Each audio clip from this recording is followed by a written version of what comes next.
അത്ഭുതം എന്ന് പറയട്ടെ, കഴിഞ്ഞ ഒരു വർഷം 2 വർഷത്തിനുള്ളിൽ നമ്മൾ ഇവിടെ സ്വർണ്ണ പ്രശ്നം വെച്ചപ്പോൾ ഇവിടെ മരം ഉണങ്ങി നശിച്ചു പോയ സമയമായിരുന്നു.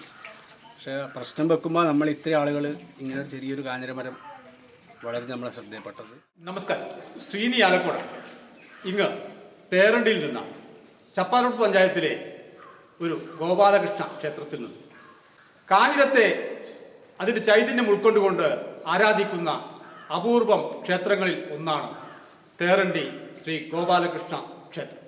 ക്ഷേത്രത്തിൻ്റെ പുനർനിർമ്മാണ പ്രവൃത്തികളൊക്കെ നടന്നുകൊണ്ടിരിക്കുന്ന സമയത്താണ് ഞാനിപ്പോൾ ഇവിടെ എത്തിയത്.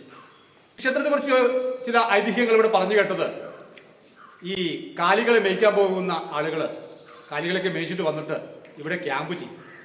അങ്ങനെ ക്യാമ്പ് ചെയ്ത് അവർ വർത്തമാനമൊക്കെ പറഞ്ഞിട്ട് ഇരിക്കുന്ന സമയത്ത് കാഞ്ഞിരത്തിൻ്റെ ചുവട്ടിൽ ശ്രീകൃഷ്ണന് പായസം വെച്ചു. അങ്ങനെ വെച്ചു കൊടുത്ത് അവിടെ ഒരു കുത്തുവിളക്ക് വന്നു. ആ വിളക്കിലെ ചൈതന്യം ശ്രീകൃഷ്ണനായി കണ്ട് അവർ ആരാധിച്ചു പോകും. അത് പഴയ ഒരു കഥയാണ്. അതിനുശേഷമാണ് ഇവിടുത്തെ ഒരു കാരണവർ കാഞ്ഞിരത്തിൻ്റെ സമീപത്ത് വന്ന് എല്ലാ ദിവസവും വൈകുന്നേരം വിളക്ക് കത്തിച്ച് അതിന് ചുറ്റ് നാമജപവുമായി നടന്ന് അങ്ങനെ ഇവിടുത്തെ ആളുകൾ ആരാധിച്ചു വരുന്ന ഒരു ക്ഷേത്രമായി മാറി. എല്ലാ ക്ഷേത്രങ്ങളും പ്രതിഷ്ഠയും എല്ലാം കൂടി ചെയ്തിട്ടാണ് നമ്മൾ ആരാധിക്കുന്നത്. എന്നാൽ ഈ ക്ഷേത്രത്തിൻ്റെ പ്രാധാന്യം എന്ന് പറഞ്ഞാൽ നമ്മൾ അപൂർവം ക്ഷേത്രങ്ങളിൽ കണ്ടുവരുന്ന പോലെ ഇവിടെ കാഞ്ഞിരത്തിന് കൊണ്ടാണ് നമ്മൾ ആരാധിക്കുന്നത്. ഇവിടെ കുറേ വർഷങ്ങൾക്ക് മുമ്പ് നമ്മുടെ ഈ നാട്ടിലെ തന്നെ ആളുകളാണ് ഇവിടെ പൂജാതി കർമ്മങ്ങൾ നടത്തിയത്. ഏകദേശം ഒരു 22 വർഷത്തോളമായി നടയിൽ പ്രശ്നത്തിൻ്റെ അടിസ്ഥാനത്തിൽ നമ്പൂരി വെച്ച് പൂജ നടത്താൻ തുടങ്ങി. ഇവിടുത്തെ പ്രധാനപ്പെട്ട ഒരു വഴിപാട് ഇളനീർ കുടിക്കുക എന്നുള്ളതാണ്. ഞാനൊരു അമ്മയോട് സംസാരിച്ചപ്പോൾ അമ്മ പറയുകയാണ്, പണ്ട് മുതലേ ഇളനീൻ ഈ ഞങ്ങൾ മൂത്തപ്പന്നാ വിളിക്കലോറ ഓറ് ഇങ്ങനെ ഇളനീൻ കൊത്തി കൊടുത്തിട്ട് കുടിക്കും. അങ്ങനെയാ ചെയ്യല്. പണ്ട് മൂത്തപ്പൻ ഓറാന്ന് ഇതൊക്കെ കൊണ്ട് നടന്ന ആള്. അതേപ്പറ്റിയാ നമുക്കറിയില്ല. ഓരന്നേരം ഇങ്ങനെ കാലിച്ചോറ് കൂട്ടലും പായസം വെച്ചിട്ട് അങ്ങനെ ഈ കാഞ്ഞിരത്തിനിയിൽ ഇങ്ങനെ ചെയ്യുന്നതായിട്ട് എനക്കോർമ്മയുള്ളൂ. ഇവിടെയുള്ള സ്ത്രീകൾ ഈ നാട്ടിലേക്ക് കല്യാണം കഴിഞ്ഞ് വരുന്നവരായാലും ഇവിടെ നിന്ന് കല്യാണം കഴിച്ചു പോകുന്നവരായാലും ആരും തന്നെ അവരുടെ ജീവിതത്തിൻ്റെ പിൻതലമുറയുടെ ഭാഗമായിട്ട് ഒരു വിധത്തിലുള്ള ബുദ്ധിമുട്ടും അനുഭവപ്പെടാതെയാണ് അവർ ഇന്ന് വരെ ഉള്ളത്. അതിൻ്റെ പ്രധാന കാരണം ഇങ്ങനെയുള്ള എല്ലാ സ്ത്രീകളും അത് അവരുടെ ഗർഭാവസ്ഥയിലോ അല്ലെ കല്യാണം കഴിഞ്ഞ ഉടനെയൊക്കെ ഈ അമ്പലത്തിൽ വന്ന് ഒരു പൂജ, അതിൽ പ്രധാനമാണ് ഇളനീര് കുടിക്കുക എന്നുള്ളത്. എല്ലാ മലയാള മാസവും 10-ാം തീയതി ഇവിടെ ഒരു പൂജ നടക്കും. ആ പൂജയിൽ പങ്കെടുക്കാൻ വിവിധ ഇടങ്ങളിൽ നിന്നും ആളുകൾ ഇവിടെ എത്തും.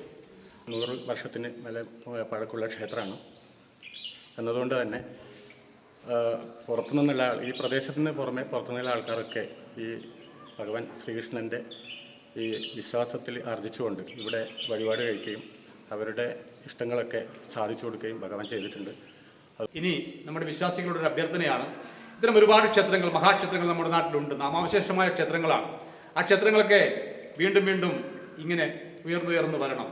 അവിടെ വിശ്വാസികൾ വരണം. അത് ആ നാടിൻ്റെ ചൈതന്യമായി മാറും. ഒരു സംശയവും അക്കാര്യത്തില്ല. അതുകൊണ്ട് തേരണ്ടിയിലുള്ള ഈ ഗോപാലകൃഷ്ണ ക്ഷേത്രത്തിന് നിങ്ങളാൽ കഴിയുന്ന സംഭാവനകൾ നൽകണമെന്നാണ് എനിക്ക് വിനീതമായി രാവിലെ സാമ്പത്തികം ഈ നാട്ടുകാരിലും ഒരു വീട്ടിൽ നിന്ന് 10,000 രൂപ വെച്ചിട്ടാണ് എടുക്കുന്നത്. ബാക്കിയുള്ള കാര്യം കുറച്ചാൾ സഹായിച്ചിട്ടുണ്ട് നല്ല രീതിയിൽ. അപ്പോൾ നമുക്ക് ഈ സാമ്പത്തികമായിട്ട് ഇനിയും കുറച്ചും കൂടെ സഹായം ഉണ്ടാകണം. എനിക്കിപ്പം 70 വയസ്സായി. അപ്പോൾ അതിനു മുന്നേ ഇവിടെ പ്രതിഷ്ഠ ഇല്ല. അപ്പോൾ ഇവിടെ ഒരു വിളക്ക് വെച്ച് കാഞ്ഞിരത്തിൻ്റെ ഇനിയൊരു വിളക്ക് തറച്ച് ആ വിളക്ക് സങ്കല്പിച്ചാണ് അന്ന് ഇവിടെ പായസം വെച്ചും എല്ലാ പത്തിനും പായസം വെച്ചും കുട്ടികൾക്കൊക്കെ വിതരണം ചെയ്ത് അങ്ങനെയാണ് ഇവിടുത്തെ ആദ്യകാലത്തുണ്ടായിരുന്നത്.